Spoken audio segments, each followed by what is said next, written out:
didn't see you there. My name is Hayden, and you're watching my GetUp video. What was that? I don't get it wrong. Wait, this isn't for Disney Channel. You see, I was told that... No, you know what? Let me stick to the mouse. Oh, wait a minute, Hayden. We can work something out.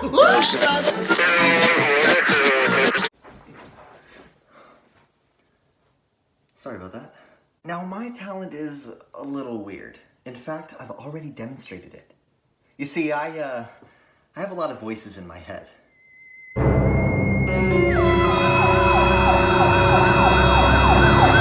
No, not those kind of voices. These kind of voices. Cue montage. Oh, it's Elmer's world. It's a me, Mario. Woohoo! The nasty hobbitses. They steals it from us. Got it.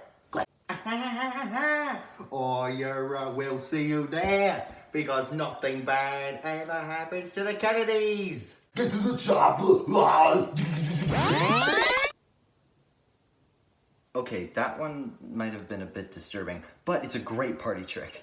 If you haven't guessed by now, my talent is impressions. I've always had a knack for replicating sounds and voices and using them in my own speech. In this video, I'm going to show you two things. One of them is going to be very applicable and helpful to your everyday life, and the other one's going to be a little bit ridiculous. So let's start with the ridiculous one, shall we? I'm going to give you the basics of learning an impression by teaching you how to do an impression of one of cartoon's most beloved characters, Porky Pig, from the Looney Tunes series. Now this is going to take some practice, but he's one of the best characters I can use to demonstrate the structure and process of learning an impression. Porky Pig actually has a very rigid structure to his speech, you just don't hear it. Let's start off with an easy word, like boy, and say it how Porky Pig would. Now Porky Pig would probably ramble and stutter a bit to finally say the word, but there's actually very distinct structure there. 5 steps on how to say a word like Porky Pig would. Let's start with the first one.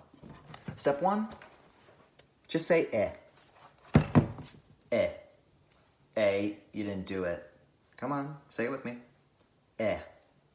Very good. Step 2, we're going to take the first consonant sound of our word, B, and add an on the end of it. So we'll get buh. Step 3, we're going to take that same consonant sound and instead change the to an eh. So now we have be. Step 4, just like step 1, say eh again.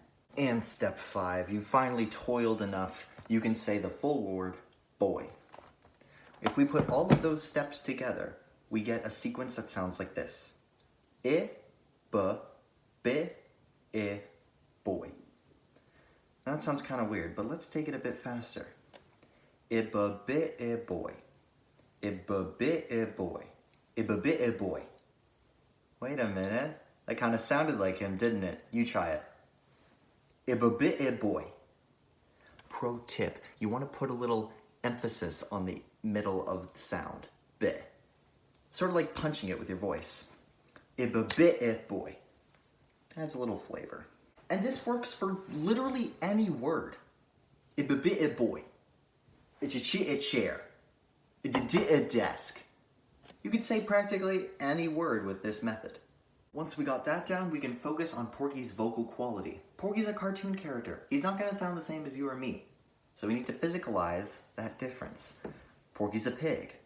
A lot of his voice is probably going to come from his nose. So what I like to do is to physicalize that.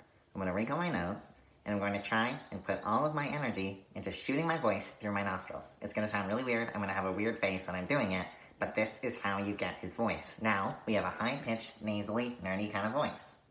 Boy. You see that? Was that weird? Sometimes it does feel weird, especially when you're accessing parts of your voice that you never have before. And I stress to never do anything that's physically hurting you. If you feel strained, if you feel hurt, stop doing it. You're going to hurt your voice more than you're going to develop any type of technique. When you're learning a voice, make sure to use a mirror or some kind of audio enhancement like listening to the character's voice to continue working on it and finding ways to manipulate your own voice without hurting yourself to make it sound exactly like them. It's a process. And now comes the moment of truth. We take these ideas and we form a full sentence. Now, Porky doesn't stutter on every single word. Things like and of are very easy, but when he's talking about certain objects, this is when he's going to stutter. So, I'm going to say the sentence, the boy sat on the chair at the desk. Very simple sentence, and the words that are going to use that structure of stuttering is going to be boy, chair, and desk. The boy sat on the chair at the desk. Now we're going to put the vocal quality with it. We got our nose nice and nasal, and we're going to say the full thing. The boy sat on the chair at the desk. You see that? How fun that was?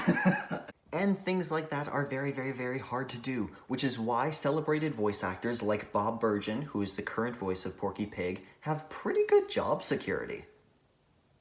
I get so happy about it because impressions are just like any other voice skill, whether it be singing or rapping really fast or just speaking concisely.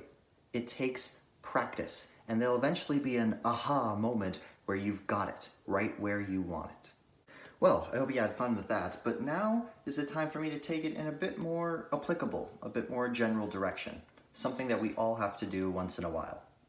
Public speaking.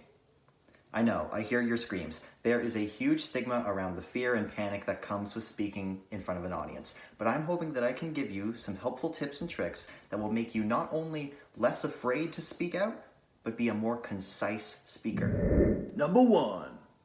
Vocal warm-up. You probably think that this is just a singer thing, and it is. But any type of vocal performance can benefit from a vocal warm-up. Whether that just be humming, or giving yourself some sort of tongue twister, red leather, yellow leather, red leather, yellow leather. We've all heard that one. It will all benefit your voice. All it is warming up the muscles in your throat that are called the vocal folds. And when those are warmed up and they are prepped, you'll be able to speak easier. Number 2, projection. When you're speaking to a large group of people, you might be mic'd. In this case, you won't need to worry so much about projection, but other times you might not. And projection is simply the act of speaking clearly and loudly enough so that your voice carries to the back of the room so that every audience member can hear you. Let me stress, this is not yelling. This is not screaming. It shouldn't sound strained. It shouldn't hurt you. All it is speaking loudly enough, clearly enough, resonantly enough, which means you're sending your voice to the front of your face rather than the back, and everybody in the audience can hear you because of it. Number 3, connection. I know it might seem a little weird to make eye contact with somebody you're speaking to, especially if they're a stranger, but it's the number 1 way to get the audience engaged in what you're saying. It adds humanity to what you're saying. You are making a genuine connection with them just as if you were speaking to them alone. And that's going to have a greater impact than addressing everybody all at once without making any kind of eye contact. Number 4, engagement. I'm going to be very frank here. If you don't look like you're enjoying what you're saying, nobody's going to listen to you. And why should they? You're not enjoying what you're saying. So do whatever you must do. Facial expressions, voice inflection, hand gestures, whatever it is that makes you feel comfortable and look excited about your topic, because that energy is going to feed the audience and they are going to give it right back to you. Number 5! Getting over those pre-stage jitters, those butterflies in your tummy. We've all felt anxiety before, and we've all heard that helpful tip to imagine everybody in the audience naked. But I think it's kind of ridiculous. I wouldn't want to speak to a group of people that wasn't fully clothed, and neither would you. So the best thing to remember is that those butterflies in your tummy is something called adrenaline. Your body is giving you excess amounts of energy because you're about to do something scary. So, utilize that energy. Use that adrenaline to propel you onto the stage and give a great speech, and that energy will be sent out into the audience and received back to you. I promise you, if you put in as much as you want, you're going to get as much as you give. And I think that's all the time I'm going to take up today. I hope you enjoyed listening. I hope you learned something about public speaking and you're not so terrified of it anymore. Or if anything, I hope you just had a good laugh at my impressions. Thank you very much for watching, and as Porky Pig would say, That's all, folks.